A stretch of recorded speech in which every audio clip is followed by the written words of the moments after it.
And Bayo Atayabi, newspaper reviewer, is already here with us in the studio. Bayo, it's good to see you again. Thank you, Kirian. Good You're morning. welcome to Monday's Thank you. edition Good morning, of Yusuf. the review. Good morning, Nigeria. Welcome. Thank you. Yeah. So what do we have, Kieran? You have the Punch there and the Daily Trust here. Let me kick it off with this. All right. Yeah. Now let's look at the Daily Trust. The front page of Daily Trust for today, Monday, August 9, 2021. There are three stories there right under the masthead, and they are Senate lists conditions for creation of states, details of that on page 6. And on page 21, First Bank, EcoBank, 5 others make 60 billion naira from e-banking charges. First Bank, EcoBank, 5 others make 60 billion naira from e-banking charges, details on page 21. On page 40, PDP crisis, governors decide Secondus fate today. Governors decide Secondus fate today as the PDP crisis continues. And the main story on the front page here of the Daily Trust is talking about COVID-19, and it says federal government postpones COVID-19 vaccination as doubts dog donated doses. Federal government postpones COVID-19 vaccination as doubts dog donated doses. And the writers are experts worried over reluctance to provide key documents. The second writer is there is no problem with the vaccine, says NAFDAC. At the bottom of the page, so there are a few stories, 4 of them to be specific, one of which is importers, exporters lose billions over customs server failure. You get the details on page 4. And page 14, cholera kills 60 in Katsina State, or in Katsina that is. Cholera kills 60 in Katsina. And on page 12, 4 notorious bandits and others killed in Kaduna. And finally, on page 7, Obiano Umahi asks residents to ignore IPOB sit-at-home order. Kieran? All right. Now, let's turn to the Punch newspaper.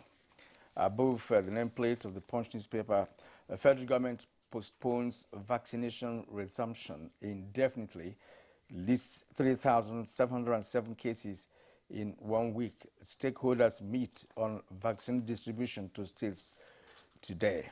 That's on page 16. Now, at the right-hand side of the nameplate, we have a petrol landing cost hits 249 naira per liter. Deregulation remains uncertain. It says on page 27. Group roots for Oshibajo's presidency leads VP's qualities. The full story is captured on page 16. Now, the lead story on the Punch newspaper, no work, no pay directive. Federal government battles NAD, that's National Association of Resident Doctors, opens attendance registers. Resident doctors adamant. That's on page 8. Well, there are 2 writers to that. Resume first or forget further negotiations. Ministry orders insists on sanctions for doctors. You can't bully doctors you haven't paid with no work, no pay threat. NAD lambasts federal government. Now, the photo story on the Punch newspaper is that of members of the EYN Church conducting Sunday service at the site of the demolished church in Maiduguri. That's just yesterday. And below that, we have other trending stories. 2,295 Northeast teachers killed in 11 years. 271 students held. That's according to UNICEF. It's on page 14. Sit at home. Confrontation looms as IPOB blows halt. Government vows clampdown. It's also on page 14.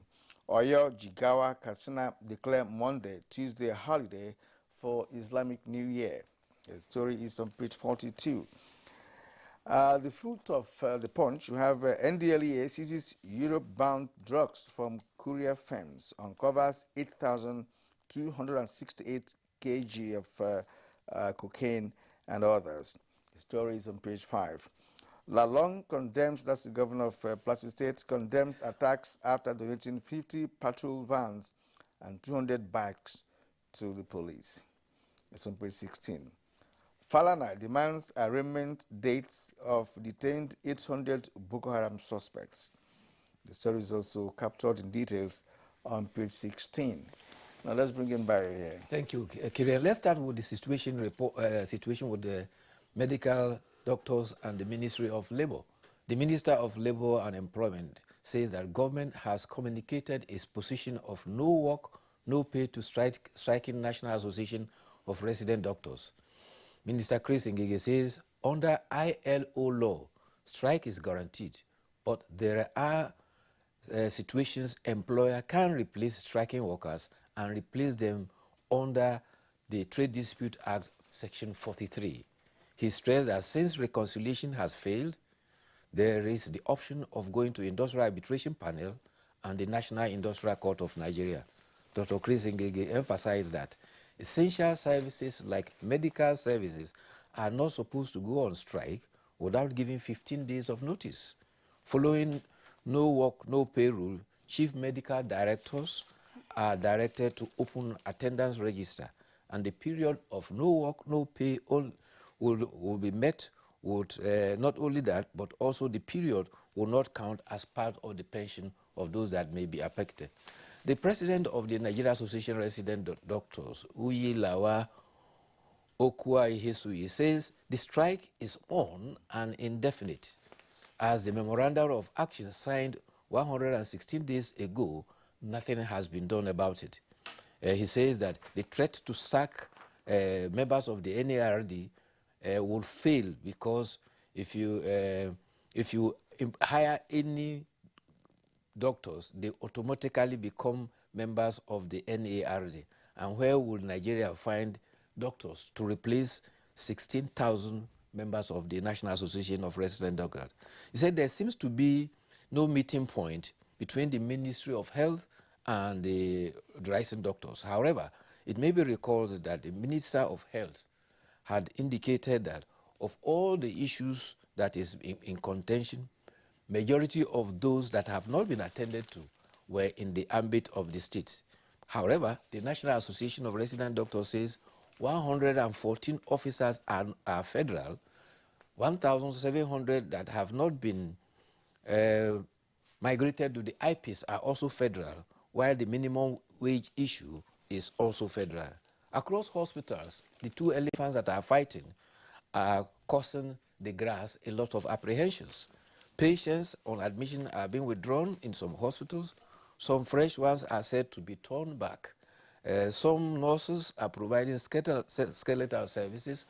Consultants who are filling the void by attending to emergency says they now have to do the work of 4 different cadres and they are overstretched. There is a resort to private hospital, but many patients are indigent and cannot afford. The ministry says that doctors should go back to work, as ministry will only meet members of the Association of Resident Doctors after they have called off their strike for any talks. Meanwhile, the National Association of Resident Doctors says it has received an invitation to meet with members of the House of Representatives Committee on Health today. We hope that there will be a way forward in that direction. Meanwhile, Governor Babagana Zulum has reunited a Chibok school girl with her mother in Maiduguri. She's one of the over 200 that were criminally abducted on 14th of April 2014. The girl, who was said to have been married off during the captivity, surrendered with the man he was married to and 2 children raised in captivity to the military at Bama on July 28. Under the direction of Governor Zulum, they quietly investigated to find out the parents through the Association of Chibok Girls. The mother of the girl was reunited with the girl at the government house in Maiduguri, and Governor Babagana Zulum expressed optimism that with this indication, there is still hope for parents and members of the family that their children will be found alive and will be safely returned to them. He indicated, however, that government is collaborating with parents to undertake a rehabilitation and a reintegration of those persons, particularly those that now will have to return to their domains. Meanwhile, Governor Babagana Zulum also expressed excitement over the growing number of insurgents now surrendering to the military in Borno. The Commissioner for Information, Alhaji Bakura Abba Jato, said at the end of the security meeting on Saturday that government was happy with sustained military onslaught at the shores of Lake Chad and Sambisa Forest, which has led to over 100 insurgents surrendering to the military. The area of state creation, the Senate says that there are no plans to create more states in the ongoing constitutional review. The chairman of the Senate Committee of Media and Public Affairs, Senator Ajibola Bashiru, has cleared the situation. He says a publication that Senate Committee did not propose creation of 20 new states has been published. He acknowledged that the Senate received several propositions to create new states, but decided that it is not in a position to recommend or propose the creation of any new states, because he specified that unless the proposal comply with Section 8 of the 1999 Constitution, and it is elaborate and tedious process that will involve members of the Senate, House of Reps, and House of Assembly, as well as local government area of the place demanding having a referendum of 2/3 of majority of the area agreeing and passing through the National Assembly, the House of Representatives, State Assembly. The proposal is as cumbersome as making state creation impossible.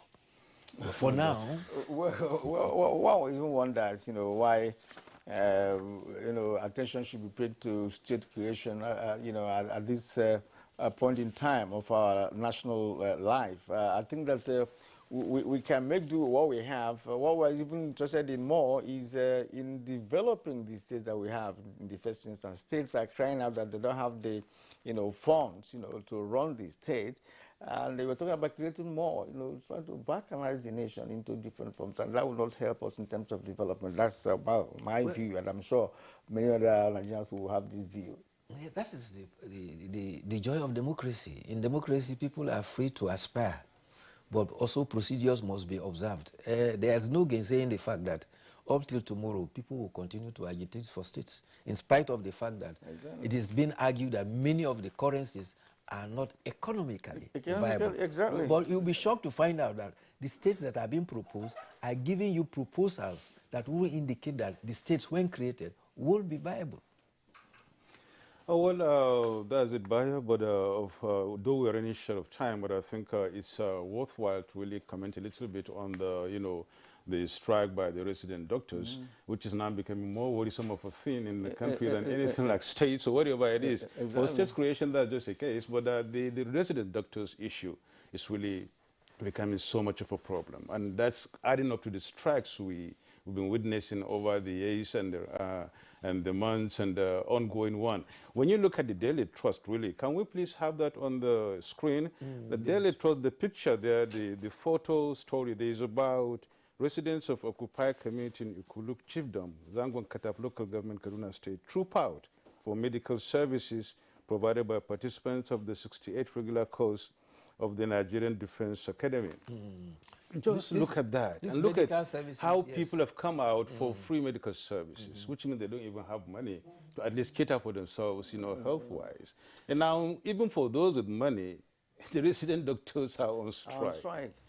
And it seems there is no sign of abating, given the stance of the two, parties involved. It's worrying. We are in the peak of a pandemic that has every signs of escalating. Unfortunately, in parts of the country, cholera is currently threatening. And we have a situation where doctors are going on strike. It's even escalating, Bio, so that's going to be our topic today. We'll look at that. And really, I wonder why the doctors chose this period, to start up a strike without warning. The Minister of Minister of Labor, is actually a medical personnel, he's a medical doctor, and he understands the profession and how best, to tackle whatever issue that is, on board at the moment. And it's so striking, the fact that till now they have not been able to reach any reasonable agreement. The doctors are on strike. They're saying the government is taking a position now to say, look, no work, no pay.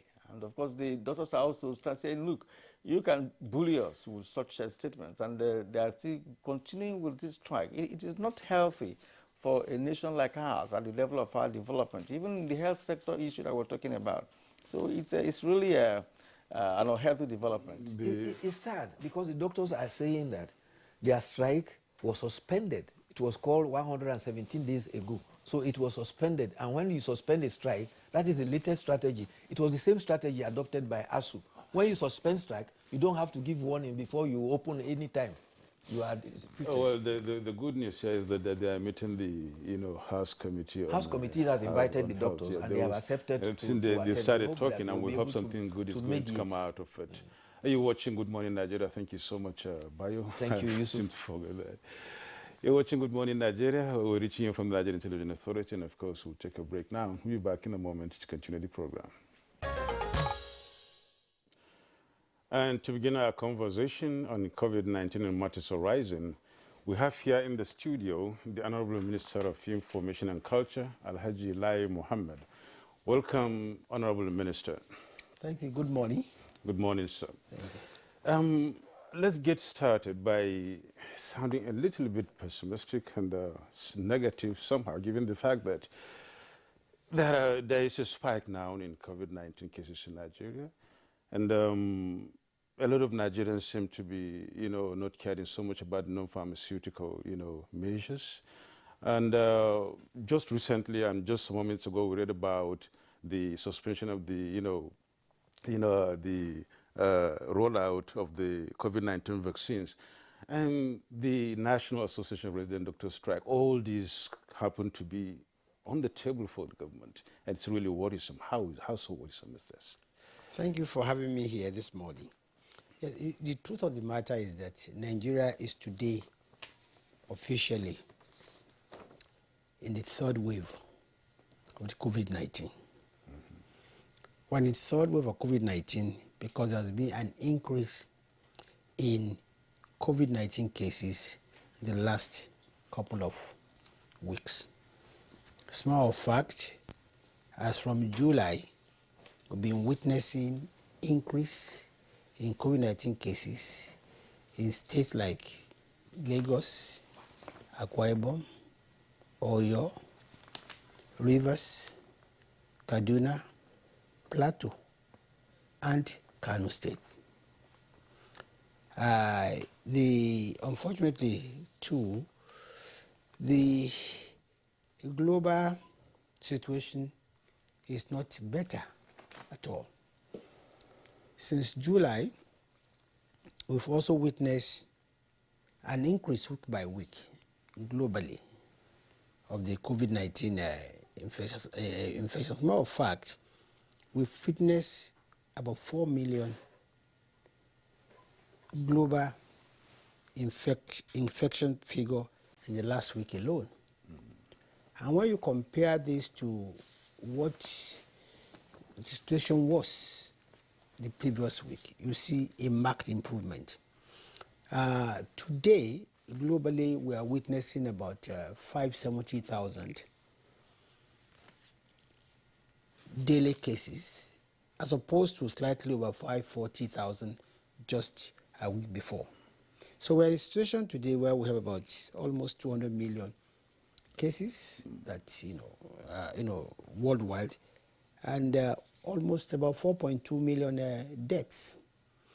We're witnessing almost 64,000 deaths, on a weekly basis. So really, this is a time for Nigerians and the entire world to take very seriously the non-pharmaceutical intervention.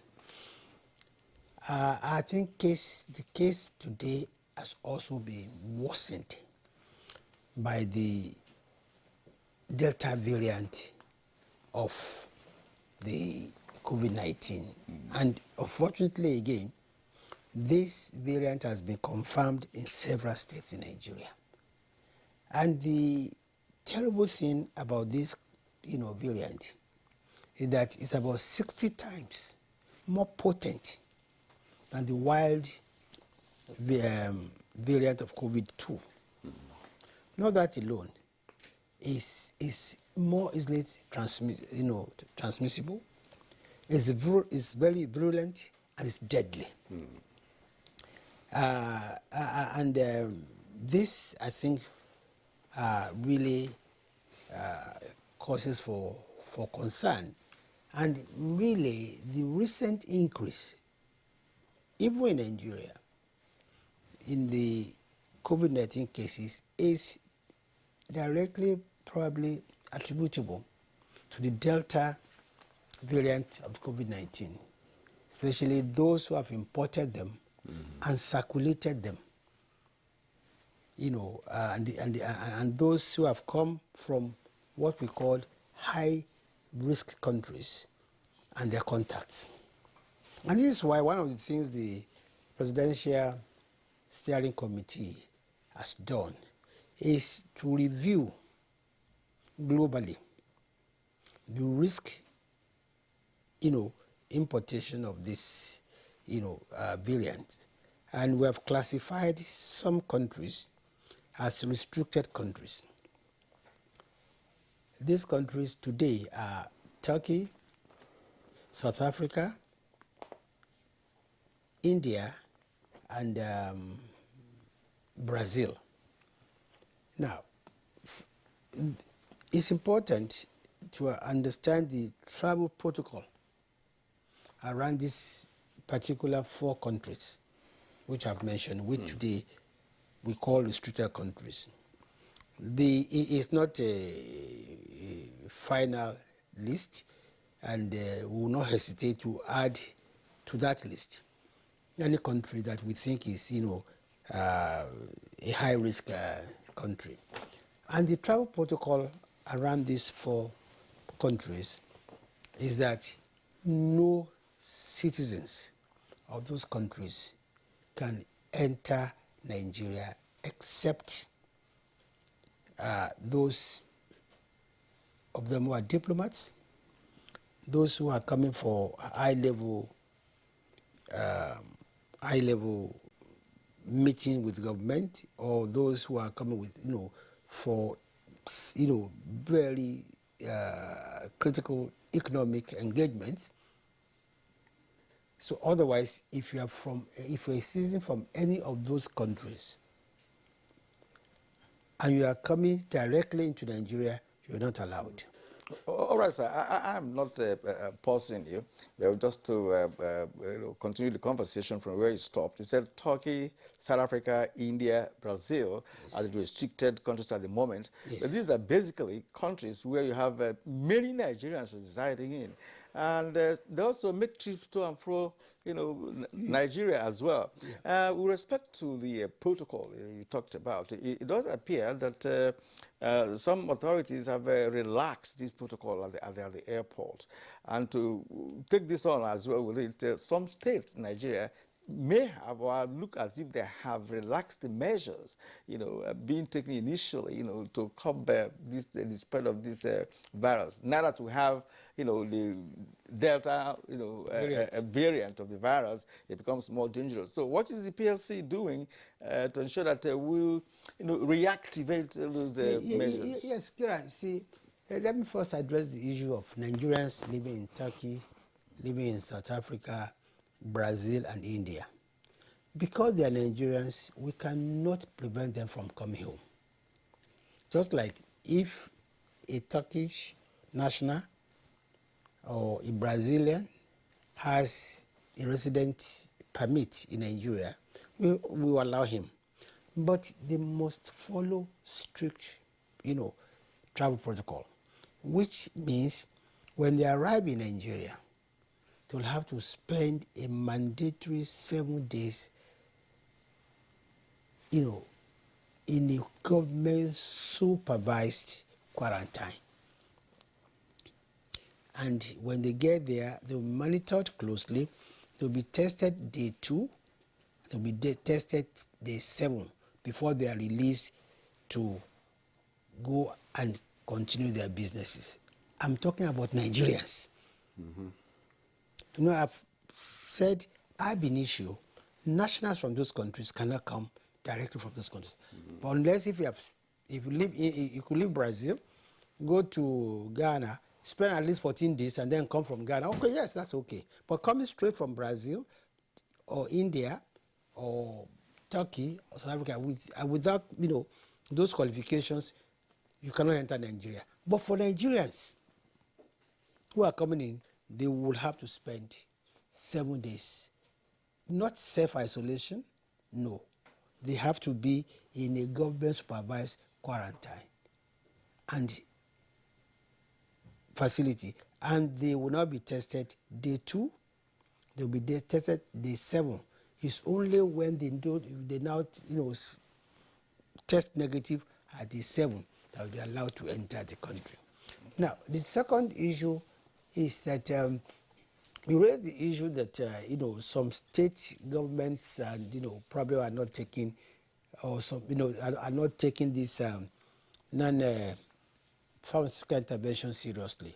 The truth of the matter is that the whole of the country is not taking it seriously, which is very sad. Very sad in the sense that as of today, we've only vaccinated less than 2% of the population. That's a long cry from the 70% vaccination that we need to achieve herd immunity. So this is why, even if you have taken your 2 doses,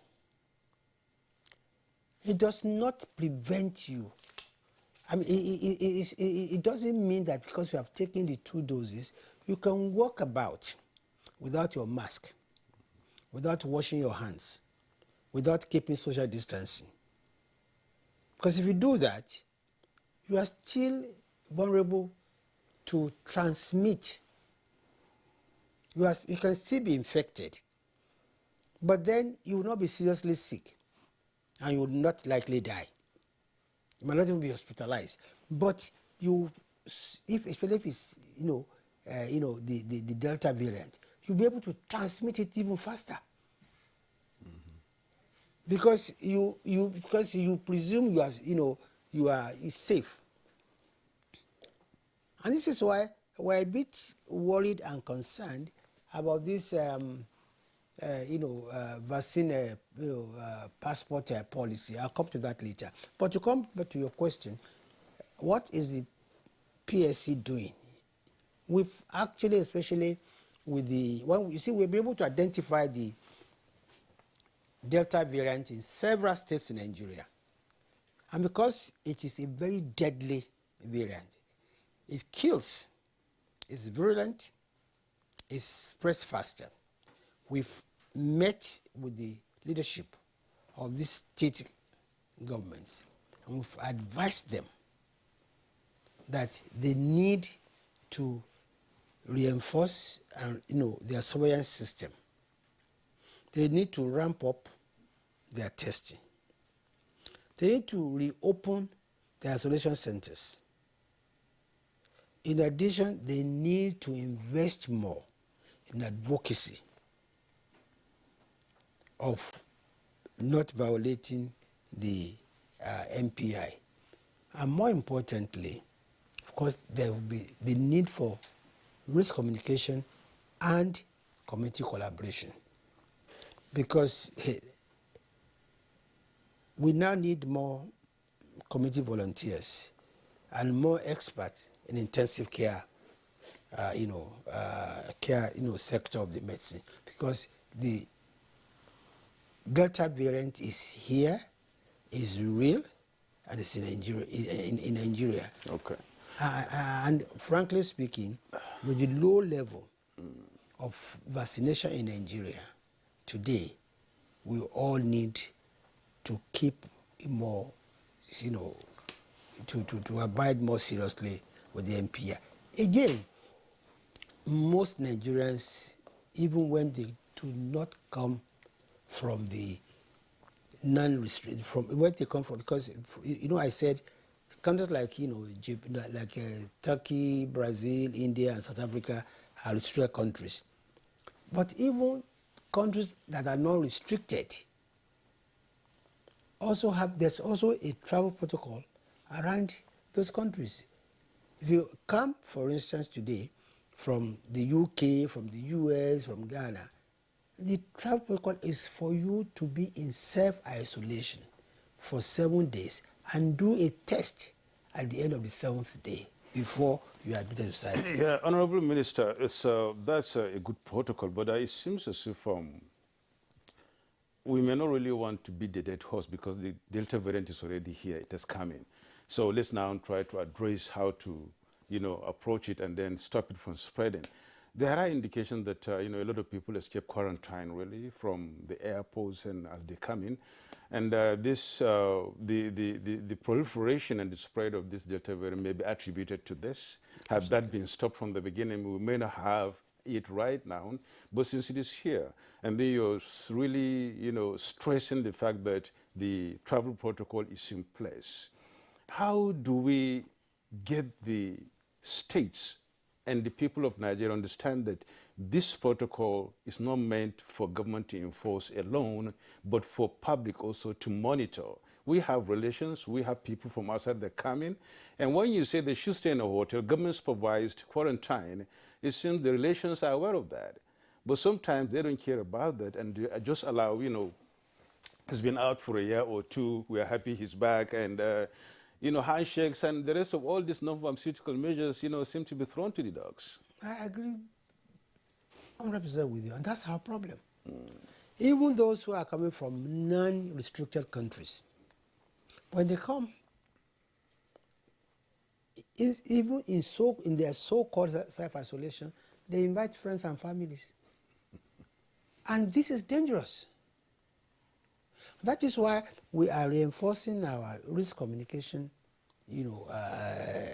team to continue to draw me to Nigerians that the danger of violating or not obeying these NPI is that we're endangering the whole nation. We're endangering our relations, our friends, and as rightly said, the PSC cannot be in everybody's house to see whether truly or not you are, obeying the NPI, the travel protocol. I know that we need it because the ideal thing is for us to be able to monitor you, even your self-isolation, to say, where are you? What are you doing? But in Nigeria, we embark on that, but Nigerians are a bit too resourceful. And they have a way of beating us to it, but we will not give up. And this is why we're asking for better collaboration with all the states and local government. Because at the end of the day, not everybody that comes in, will do is a quarantine, in Abuja. Depending on which airport you come from. If you come in from Lagos, for instance, you have to do your quarantine because if you're coming from Kano and things like that. So we actually need more collaboration with the states. All right, Honorable Minister, the first set of vaccine that were administered on Nigerians was AstraZeneca. Yeah. And at the moment, we have the Molina Vaccines, which have arrived. Let's say about 4,080,000 doses. Yeah. Now, can you tell us more about this particular vaccine and what's the difference between Moderna and AstraZeneca, and how will you convince Nigerians, most of whom are even hesitant in terms of taking the jabs in the first place, to take this one, which is new to Nigeria? I think I want to take the opportunity to thank Nigerians for the way they responded to the first batch of the AstraZeneca, vaccine. I can say authoritatively that we succeeded in administering the first batch, the 4 million doses of AstraZeneca, and we do not have one single expired, vaccine. They were all, administered to the targeted, population. And I want to encourage Nigerians to please come out also to take the Moderna vaccine. In terms of differences between Moderna and AstraZeneca, I don't think there's much. Of course, I'm not a scientist, in the sense that both vaccines, you need 2 doses. But in the case of Moderna vaccine, you need to take the 2 within a 4-week interval. And then it has between 72% to 95%, efficiency. Yes, we are right, we received about 4 million of such, actually 4,080,000 doses. We would commence the administration of, to administer these doses next week, Monday. And this time around, we're going to target people who are 18 and above. Because incidentally, in the US in particular today, the younger ones are now becoming more vulnerable to attack and to infection. But I'm not cutting you short, Honorable Minister. The Daily Trust is reporting right away that the federal government postpones COVID-19 vaccination. It's doubts donated doses. What would you say about this? Well, I want to hear that again, sir. FG, federal government postpones COVID-19 vaccination. It's doubts donated doses, which means it's been suspended. No. The PSC announced this yesterday. We suspended it till Monday. It was supposed to be launched tomorrow. Right. But then, you see, when vaccines arrive, they are taken to NAFDAC. NAFDAC will analyze it, and NAFDAC will give us the green light. It's purely administrative. Okay. That is what is happening. And you see, this is the problem.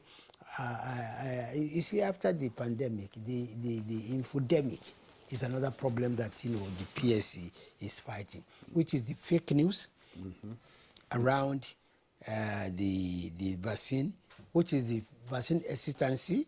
There are so many, people who are being misinformed about the potency or safety of these vaccines. For instance, they first came up and said there's what is called magnetic effect if you take the vaccine. After that, they said it's actually meant to depopulate certain parts of the country, but it's not true. Every vaccine in use today has been proven to be safe. It has been proven also to save lives. Okay. And so the risk communication pillar of the Presidential Steering Committee on COVID-19 and the vaccine demand generation arm of the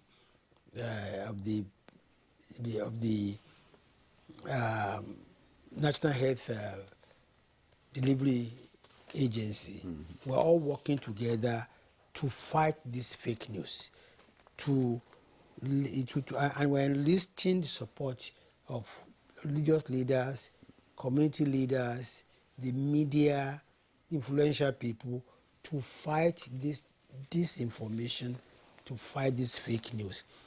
If these vaccines are not safe, they will not be administered. Okay. And it has been found also, not only are they safe, they actually do save lives. Okay. Like I explained at the beginning, if you have your 2 doses, at least something is clear. Even if you catch, COVID-19 again, it will be very mild. You will not be hospitalized, talk less of dying. As opposed to the fellow who has not taken any vaccine. Okay. So we must encourage, people to go out and take the vaccine. Okay. But Honorable Minister, what is also worrisome is the fact that some influential persons are the purveyors of this fake news concerning the vaccines. You see leaders of, churches, people who have followers, come on social media to really, put down the vaccine. And it's so worrisome because many are believing, their pastors, for instance, the pastor cannot tell us lies and all that. That is one. How do we now checkmate such individuals. That's one. Another is the fact that it has become so difficult to track down violators of the travel protocol. And that is another dangerous aspect of these variants we're talking about. Because personally, I know persons who came back from UK, who they had to do burials and all of that. They find themselves in the villages without even no form of quarantine. So why is it difficult to track them down? Or have we, at some point, relaxed this protocol thing by those persons who are in charge at the port of entry? Yeah, you see, I agree with you that otherwise responsible people have been found to be behind this fake news about vaccines. Some do it for very selfish reasons. Some do it out of ignorance. But if it's any comfort, it's not just in Nigeria. It's everywhere in the US, in the UK, in China, everywhere in the world. There are some people who are simply bent for whatever reasons to disinform and pass this fake news and say that you don't need the vaccine. What we do in Nigeria, especially with the Presidential Steering Committee, is that we are driven by science, not by conjunction. Sorry, not by conjectures. We are driven by science. And we know that it is true that it's COVID-19. It's true, it kills.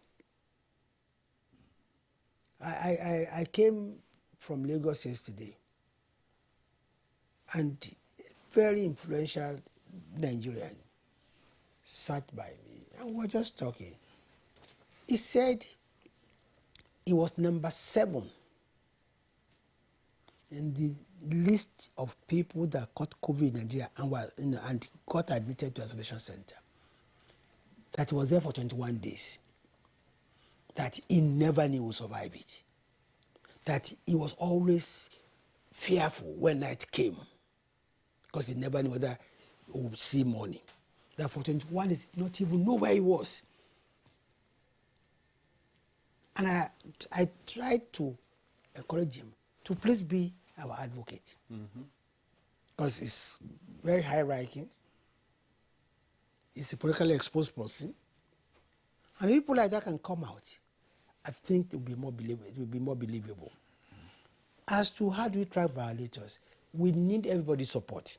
You see, it's very easy to know who's a violator. A man comes back from the UK or from Russia, and the next day you see him in the market. Next day you see him in the supermarket. Next day you should not be. You should be courageous enough to report him to the authorities. But unfortunately, we don't have that kind of cooperation from Nigerians. But it's important, because you are not being a traitor. No, you are saving yourself, you are saving your loved ones, and you are saving society. But it so seems, Honorable Minister, that at the point of entry, that is where Nigerians are looking at. The authorities, the feeling in the public is that the authorities should be so serious and stringent at the points of entry and ensure that these protocols are abided by. That is one. Number two, I want you to really comment on the pressure now that is being brought on this very issue of COVID-19 by the residents' doctors' strike, which started on Monday. And it seems as if there is no sign of abating inside, given the stance of the two parties. Now, these are two great issues that really needs to be addressed and then approached in a very serious way in order to curb the spread of COVID-19. Yes, you see, the first one, like I explained to you, sir, there are two. We have ranked countries into two. Countries of concern, which we have said restricted, which we call restricted countries, and then countries which are not restricted, but nonetheless, where we have to monitor, people coming from there. Now, for countries that are restricted, here we have taken a very bold decision that nobody from those countries will come in except these exemptions I gave earlier on. So which means it's only Nigerians from those countries now that will have to do, compulsory, quarantine, plus those of them that come from those countries that have been exempted. Now, but the majority of our problem are those who are coming from non-restricted countries, who we cannot detain at the airport, who we cannot take to government Quarantine supervised facilities. quarantine facility, but who we trust will go home and self-isolate. This is these are a major headache. They come in and the next day they are in the offices. They hardly go on self-isolation. Neither do they go for the mandatory 7th-day test. They just make with society. So, frankly speaking, we need everybody's support. And why can't such be brought under the real restriction now? Pardon? Instead of having to just limit it to those countries that are really high risk, and then allowing Nigerians from other countries to be coming in and then take it onto themselves to do it. They are not doing it. You want us to put everybody in quarantine? Not everybody that comes in should follow the protocol and then not be allowed to go home and then feel he can. They are not doing it. See, what that will mean is that everybody who travels from anywhere in the world and comes to Nigeria today would have to be quarantined. They are not even in public quarantine facilities to take everybody. There are those practical challenges. And plus, the global practice, what we are doing. But we need to appeal to our people, more to cooperate with us. And as to the that's right. Yeah, it's not only just complicating the COVID-19 issue. It is complicating the entire health issue in the country, and we can only hope for a quick resolution to the problem. All right, Honorable Minister, well, our time with you is actually up, but let's get your last words for Nigeria. And added to that is the fact that the federal government awarded contracts, for rehabilitation of oxygen plants in 36 states of the country. Has that been done?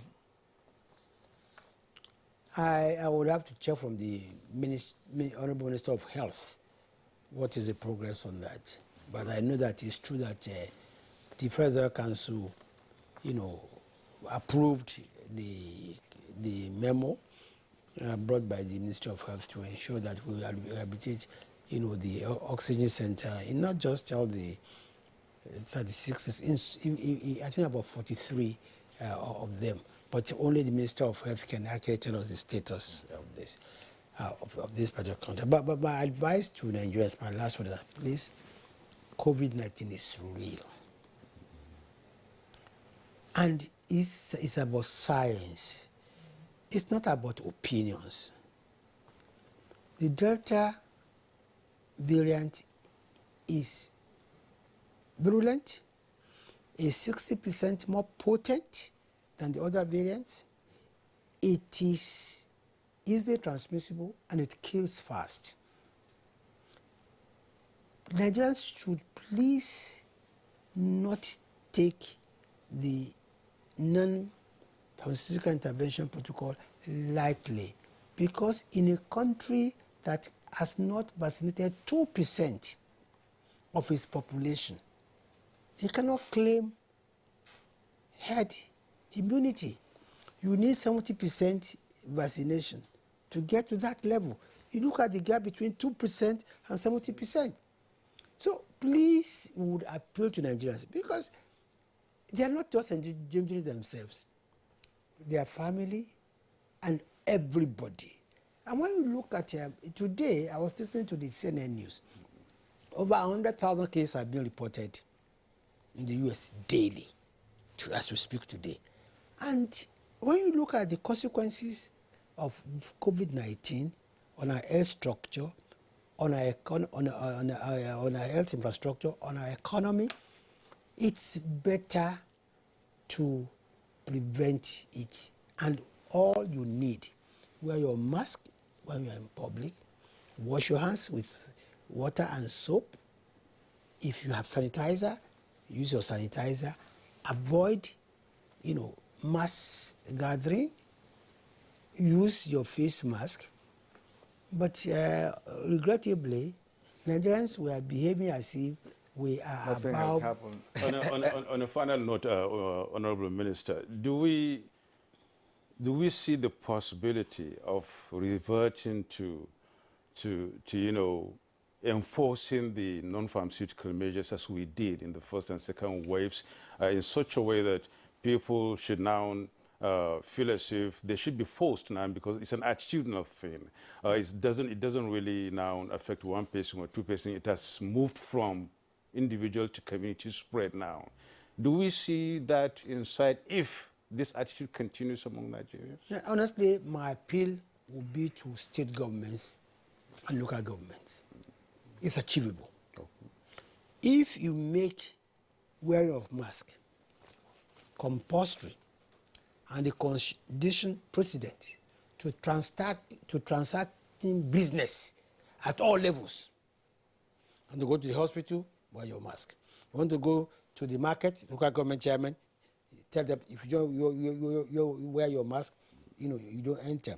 You want to go and renew your driving license, you must wear your mask. You want to go and get your tax clearance, wear your mask. You want to even go and look for wear your mask.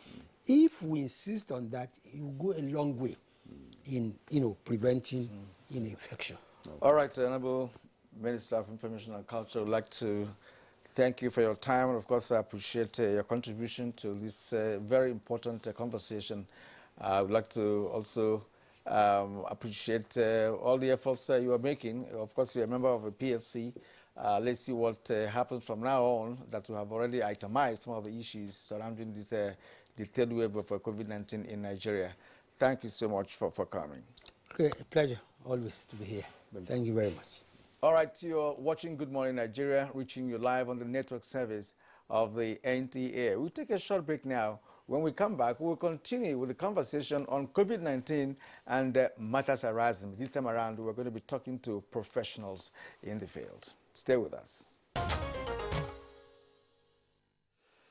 Welcome back. You're watching Good Morning Nigeria, and of course, we're reaching you from the Nigerian Television Authority. We're discussing COVID-19 and matters arising. The second part of this segment, as my colleague earlier said, is going to look at the views of the experts on this third wave of COVID-19.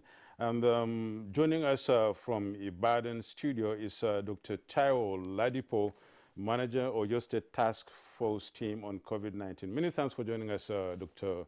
Ladipo.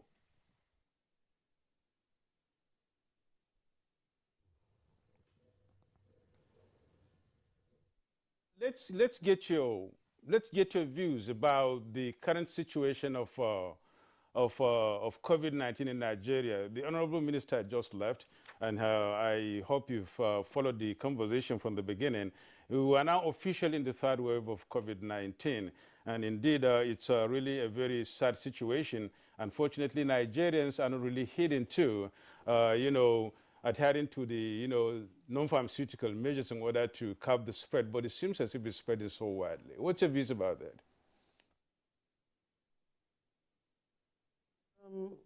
I think the Honorable Minister said it all. The level of transmission is really high in the communities, and in Oyo State, we've been seeing quite a number of people that are coming down ill. We've had significant levels of deaths, and we are also in tandem with that view of the Honorable Minister when it comes to the issues pertaining to the non-therapeutic measures that have been placed on COVID-19 prevention. And it's really sad, really, that people are not really considering using those measures in terms of giving themselves, loved ones, and the community at large some level of protection. And that's what we've seen here. And I guess that's what is all over the country, and it's something that all hands must be on deck to forestall. Thank you. Tell us more about the Delta variant, which is now spreading very fast in this country. How virulent is its nature, and how dangerous is it for Nigerians to know, and then maybe that could just send some message to them and start, taking this measure seriously. Thank you very much. I think I would like to draw us back to the initial case in 2019. And then we saw a variant that came up in Great Britain. That was christened the Alpha variant. The Alpha variant then was said to be about 80 to 90% more transmissible than the initial variant that we saw. And then by lower part of 2020 and earlier part of this year, we started seeing the Delta variant in India. And the Delta variant is said to be about 60%, 50 to 60% more transmissible than the Alpha variant that was in England. And that tells you that we are dealing with something that is fast spreading, a lot more contagious, and a lot more severe in terms of the outcomes of the disease. The number of deaths that we are seeing now outshines the levels that we've had in the so-called first and second wave of the pandemic in this country. So people need to understand that where we are now, it's not where we were some months or a year ago. And for that reason, we need to take this matter a bit more seriously. Now, talking about taking it more seriously, Oyo State is one of the states where the Delta variant has taken its toll. What special measures are being taken by the Oyo State government to curb that? And again, we would like you to also lead us into understanding the biological makeup of the different variants that we are having. We understand that viruses mutate with time, and that's why we have all these variants. In the case of Delta variant, which is globally described as very dangerous, what is the biological makeup of it and what made it so virulent? Okay, I'll start with what Oyo State has done. In the last few weeks, Oyo State has had to reopen those isolation centers that were initially built, but when we had little need for them, they were designated for other healthcare activities. But as we speak now, we have about 4 of them currently operational, and they are taking patients. The issue of social mobilization is also being given a lot of credence, because we understand that people can only help in mitigating the spread, because the virus itself doesn't move around. It's individuals that move the virus. So a lot is being done to try to get people to understand that these non-therapeutic preventive measures need to be adhered to as much as possible. It's an uphill task, and we are still trying to grapple with that within the population. Going back to the second one, the biological makeup, you need to understand that in nature, there's always that zeal to survive. And you also need to understand that reproduction also comes in, and the genetic makeup of offsprings have some mild alterations with the parents. And you will understand that by the time the variants started to show up, people found that they were adapting to whatever the virus was doing. And the virus needs to have some alterations in its life form to be able to overcome that adaptation of man. And that's what we saw. And it is not surprising, because we do understand that that is the only thing that will make the virus survive and maybe outlive some of us. And going to look at that, some particular part of the structure, the genetic structure of the virus, which is known as the RNA, are actually what the proteins there change a little, and that is what caused the so-called mutation. And this mutation allows it to be able to overcome some of the therapeutic measures that are put in place. initially, when this started, we had some drugs coming up. They gave some relief. But over time, by the time these variants came up, those drugs are no longer as effective as they were. And this is what we would continue to see for a while until perhaps we have so-called herd immunity that we are trying to clamor for by taking all the vaccines as we are actually hoping to do. Thank you. And indeed, Doctor, it seems as if the Delta variant is different in some ways from the Alpha variant we fought tooth and nail at the beginning, and then we were able to overcome.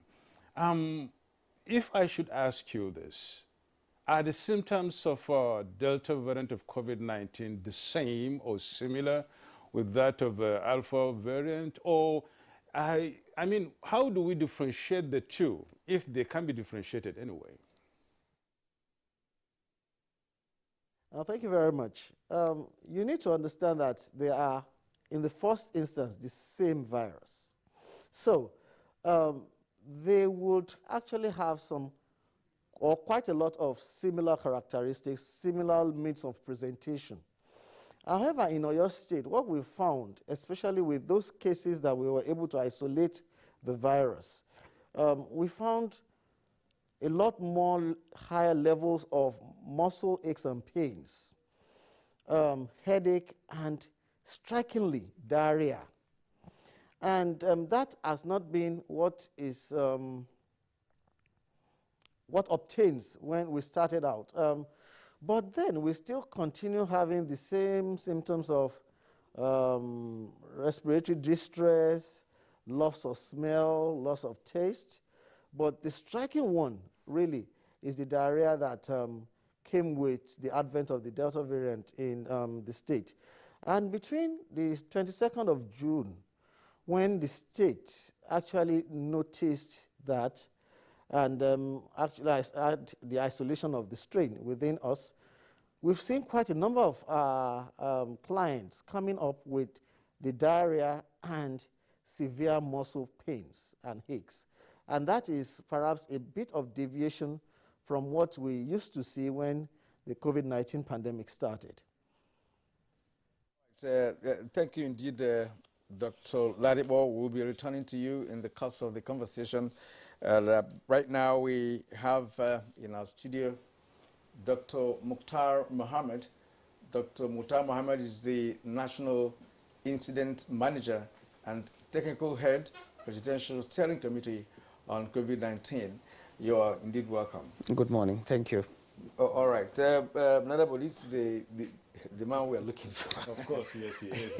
Yes, give us an idea, or give us a brief, of this issue of Delta variant. Of course, it has been reported in some states of the Federation, and we are so apprehensive because of the fact that it said that it's highly potent, and of course, it's easily transmissible, and all that. So let us get to understand from you what this Delta variant is all about, and how much of this, how much Nigerians are exposed to this particular variant. Thank you very much, and good morning, viewers. So when we talk of the Delta variant of the coronavirus or SARS-CoV-2, it is one of the mutants that arise as a result of the normal changes that occur within the virus life cycle. And there are many other variants. We've discussed, we have the Alpha variant, we have the Gamma variant, and now we have what they call the Kappa variant. The Delta variant is the one that started in India. And we know that based on what happened in that country and in all other countries where it appeared, is that within a very short period of time, it dominates the other strains. In virus reproductivity or in virus transmission, we talk about what is called the reproductive number. So for the normal variant or the wild type, that one affects maybe between 1.5 to 2 persons. that is from one person who is infected. But for the Delta variant, it is up to 9 times that amount. So you can imagine, what it will cost when it appears in a society. Secondly, it also has, the Delta variant tends to produce higher viral load. It multiplies more within the body of an individual than the other viruses. So if you conduct a test now and you take a swab from someone who has a Delta variant, you will likely find 1,000 times more viral load than the other variant. So that means that it infects the person more, it is more virulent, and it causes more and severe disease. So the Delta variant, its appearance from the public health perspective is that more people are likely to get infected within a short period of time. It is likely to cause severity of the disease, as we will see in hospitalization and also in death. And when that happens, there is also a secondary effect. The secondary effect is that when you have so many people getting infected and rushing to the hospital becomes overwhelmed. The health workers will not be available to attend to everyone. The resources at the health facility easily become depleted. And then people with other diseases also will now start dying because they are not being attended to by the physician. Now, that is the secondary effect of what we see from the Delta variant. But from what is happening right now, Doctor, it seems as if we are in for it. We may be at the crossroads, I don't know, but I don't want to sound too pessimistic anyway. It's spreading. In the past 2-3 weeks, you can see how the spike goes up. And then we look at it as if nothing is being done in order to arrest it, given the fact that every day it's an increase, And we're talking about flattening the curve. It seems that the curve is now maybe going up. I don't know, how disturbing is this to the PSA? It's actually very disturbing. And if you recall, not now, several months ago, 3-4 months ago, we've been warning about consistent use of compliance to non-pharmaceutical interventions. Now, when Delta variant appears in an unmitigated society, where these measures are not happening, it is fatal, it is devastating, and it causes havoc in that society.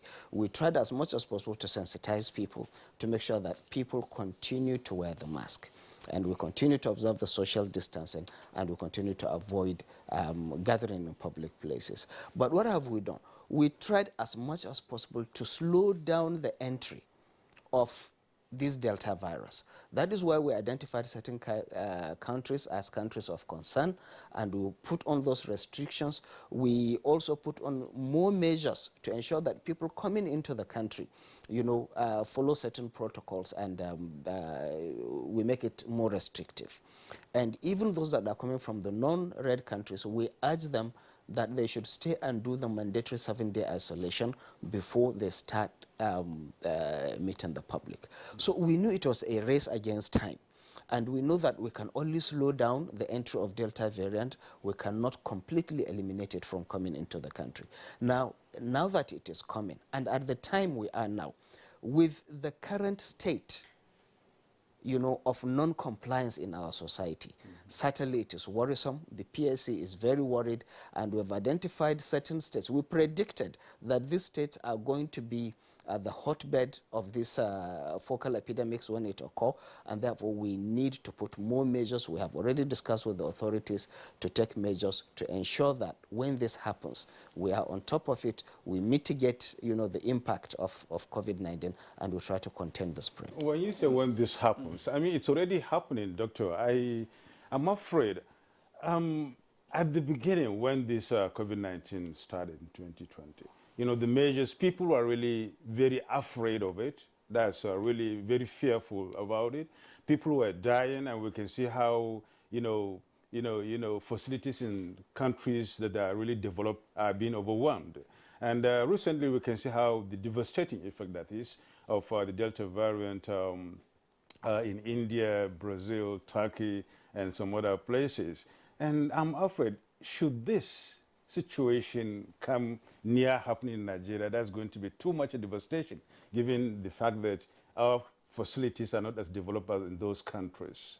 I mean, it's really terrible. It is absolutely terrible, but I think hope is not lost. Like I told you, we have identified these high priority states and are working with the state governments to ensure that we put things in place. Now, what we need to do is, number one, to ensure that we enforce compliance in these states. People wear their mask, public spaces are controlled, and we make sure that general gatherings are avoided completely. You saw that when in our message during the Salah, that was why we curtailed, that congregation and the Salah Eid prayer were decentralized. It was all in a bid, to reduce that. We cancelled Durbar celebration. And even now with political gatherings and others, we also released statements. Now, for these particular states, is to make sure that they have these enforcement mechanisms in place. And if the infection starts to rise, then we will take measures that will ensure, that will support the states to make sure that there is some level of restriction on movements of people. I know, Nigeria, we don't want to talk about lockdown, but certainly we will look at, high congregation, high density areas and enforce measures that will ensure that, that congregation is restricted. Secondly, because if the numbers start rising again, a lot of people will go to hospital. What do they need? They need health care. So we are training all the medical officers or the health workers in the states are being trained continually. We're also recruiting people as volunteers. These are health workers who can be deployed at a very short period in time, to respond, to these focal epidemics. Thirdly, is to make sure that the treatment and care and support exist in the facilities. We have intensified, the opening of the intensive care facilities, the training of the intensivists, and also the production of oxygen. We have made an assessment in most of these priority states about the oxygen needs, of the population. And we had like 3 scenarios. If the cases continue to be low, what volume of oxygen is required for each patient? If it is intermediate, what do we do? And if it becomes severe, if the need becomes very high, what do we do? All these are put in place, and certainly we won't say that we are 100% ready, but at least efforts are being made to make sure that we address these issues when they arise. Dr. Mohammed, from all indications, many Nigerians are not adhering to the protocol, especially those who are coming into the country from different parts of the world, not just the red states, as you mentioned earlier, but in some other countries of the world. And when they come into Nigeria, we are thinking that the authorities have relaxed, the enforcement of some of these protocols, especially at the points of entry. That is number one. And I'm glad you mentioned about oxygen, because that was one of the challenges that we had in the second wave of COVID-19 in this country, even when we have lost some eminent Nigerians because of lack of oxygen. To what extent has the PSC gone to ensure that these oxygens are provided? In terms of the state government, which you said you're collaborating with, how serious are they in terms of keying into whatever measure that the PAC has to ensure that this is not proliferated, in the state? Because what happens, honestly speaking, is that in most states of Nigeria, people don't adhere to this non-pharmaceutical protocol. Churches, mosques, marketplaces, and what have you. And you are saying that if the variant rises, there is every indication that it is rising at the moment. So let me start from the beginning. The measures of effort or the measures of control that we have at our point of entry have not relaxed. If anything, we have heightened them. We have recruited more people to work in the airports. We have made the conditions even more stringent, and we're enforcing to make sure that people do not slip away through the system. But, Nigerians, the good thing is we have had a very serious leadership at the Presidential Steering Committee. And I tell you, Mr. President is very committed. The chairman of the Presidential Steering Committee, Boss Mustafa, is taking a lot of his time and effort to ensure that these things are implemented and that they are in place. So in terms of the point of entry, we have the support at the highest level to make sure that people do not evade protocol. But Nigerians, when they come back, people do all sorts of means, by deceit, by force, by intimidation, to try to get away. luckily for us, I will tell you that high-profile people mostly comply. We've had ministers who came into the country and they agreed and abided by going into protocol. We have senators who have done that. But you know, some of the middle and low people are the ones that are belligerent. They are the ones that fight and do everything to get away from it.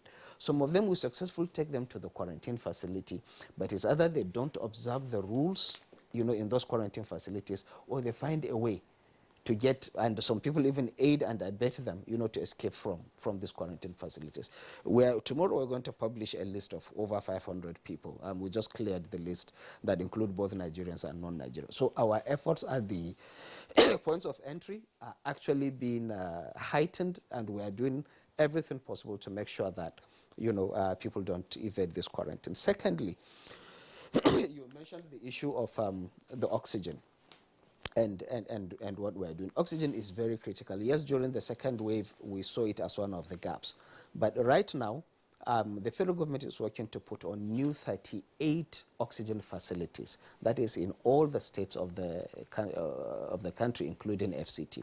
We're also repairing about 18 oxygen plants that are no longer being used. Already the work is in progress. The contractors have been mobilized, and these facilities are going to be fixed in the next 2 weeks. Thirdly, we're also looking at getting oxygen from non-conventional places. That is non-medical oxygen now. We have industrial production of oxygen, and we're looking at converting that capacity into clinical oxygen that can be utilized in the facility. So these measures are being in place, and the Ministry of Health is on top of this, and the oxygen is being... Right now, at our current utilization, oxygen is not a problem in all of the states where oxygen is needed. Now, thirdly, you talked about the commitment of the state governors. Yes, what we have seen is they are very interested, they are sensitized, they are willing to do a lot. But from the state government, what we realize is that there is priority and also lack of funds. There is so much funds at the state level, and there are so many other competing priority activities that COVID-19 actually requires additional funds to be able to succeed in the states. So we're discussing with them, we're discussing with Ministry of Finance to see how additional funds, and also with the World Bank, to see how additional funds can be provided to the states to take on these issues. But you are absolutely right. Nigerians have lowered their guards. Nigerians are not complying to this protocol, and at this very dangerous point where we are seeing a rising number of cases, where 80% of the new cases, particularly what we saw in Akwa Ibom, are due to Delta variant. It's really something that calls for an urgent action that requires resources that are needed to make sure that we are on top of this. Okay, we'll come back to you, Dr. Mukhtar Mohammed. We'll talk about vaccination now, and then we'll be able to deal with what we have at hand before the new cases come up. Dr. Taiwo, please talk to us about Oyo State now, since you had the Oyo State Task Force team on COVID-19.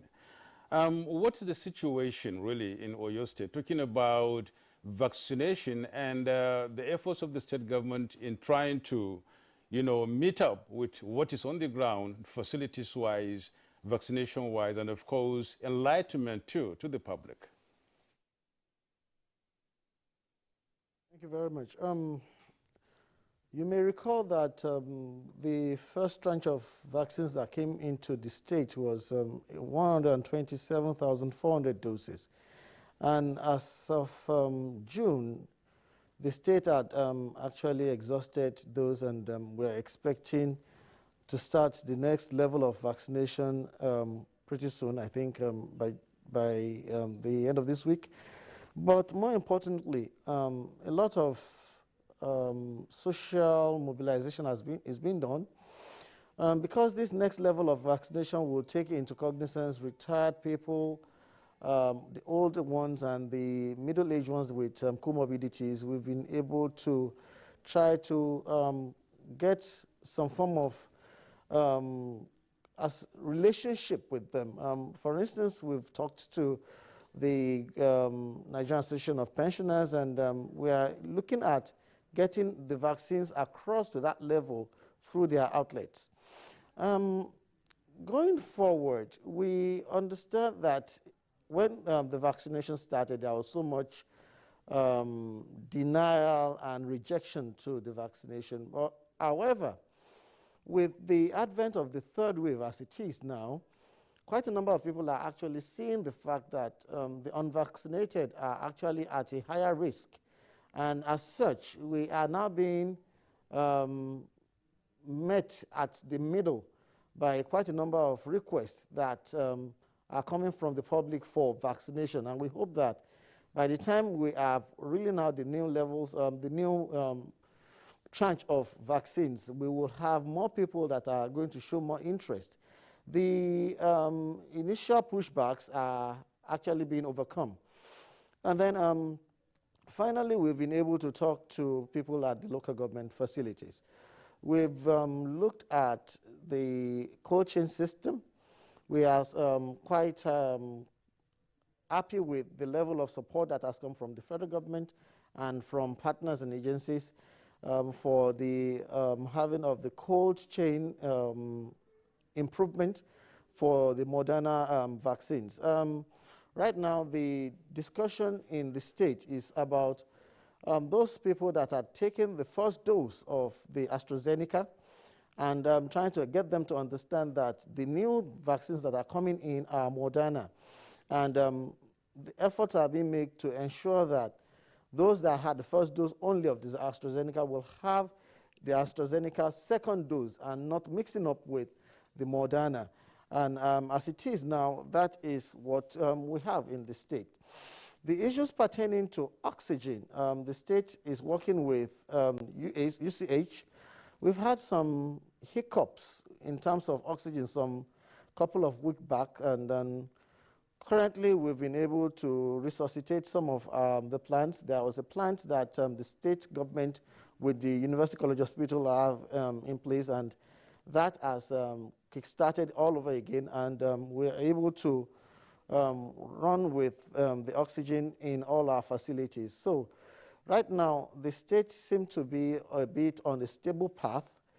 Yes, we're having quite a number of cases. We are reporting so many, but then we are prioritizing with those ones that need serious care, and we are ensuring that those ones that are in home isolation are being contacted every other day to ensure that we pick them off if there is any deterioration in their conditions. Thank you very much. Dr. Mukhtar, let me ask you this. You just mentioned that some people took the first shot of AstraZeneca. Will it be medically okay for such persons to also take a Moderna first shot of vaccine? That's number one. Number two, Nigeria has just succeeded in vaccinating about 2% of the entire population, and we have over 4 million, 80,000 or thereabout of Moderna vaccine. And what I would also like to ask about whether we have the facilities to be able to store Moderna vaccine until we're able to exhaust the ones that we have. And again, this number of doses available to Nigeria at the moment is not enough. Absolutely. To really have more plans, to also see how we can, get more of these vaccines. Are we looking at other types of vaccines apart from AstraZeneca, Moderna? I also know we have other types of vaccine. Are we really interested in getting those other versions of vaccine to add to what we already have? Yeah, thank you very much. So really the issue of, let me start from the beginning. The issue of taking one dose, in our case, people who have taken Oxford AstraZeneca as the first shot. And now Oxford AstraZeneca is not available. The only available vaccine now for the next few weeks is going to be Moderna. Can these people now take Moderna instead of Oxford AstraZeneca? These are issues that have been discussed globally. And the agreement among the scientific world is that you take the second dose of the vaccine that you took as a first dose. Because this is the immune system, the way the vaccines work is based on the priming by an initial dose to sensitize your body, so that if the second dose comes now, your body will be able to react faster. So that is the protocol, and that we would like to stick to that as much as possible in Nigeria. So people who have taken Oxford AstraZeneca, and now it is not available, will have to wait a little. What we're trying to do is to try to get Oxford AstraZeneca as fast as we can into the country so that people who took their first dose will be able to take the second dose. For Moderna, Moderna is a messenger RNA vaccine. It's different from Oxford AstraZeneca. It requires a higher storage specification. You have to store it in minus 60 or so degrees centigrade, and even though you can keep it for about 1 month in a normal refrigerator, which is 2 to 8 degrees centigrade. Now, those mechanisms have been put in place.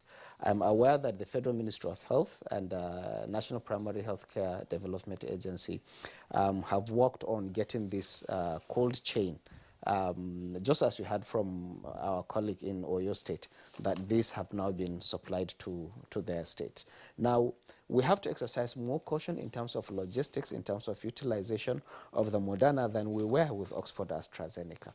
And as we mentioned, yes, we've only provided 4 million doses of Oxford AstraZeneca. And if we take it that people have taken 2 doses, it means it's only 2 million people who have gotten it. That's just 1% of the population. This Moderna too will add another 1% if everybody takes their second dose. That is grossly inadequate. It is unacceptable. And as long as we are not able to get these vaccines enough to have our 60 to 70% of our population vaccinated, we'll continue to ask people to comply to these measures that are very restrictive. Our economy will continue to suffer because if the cases continue to rise, it will affect our economy. Our hospitals are going to suffer.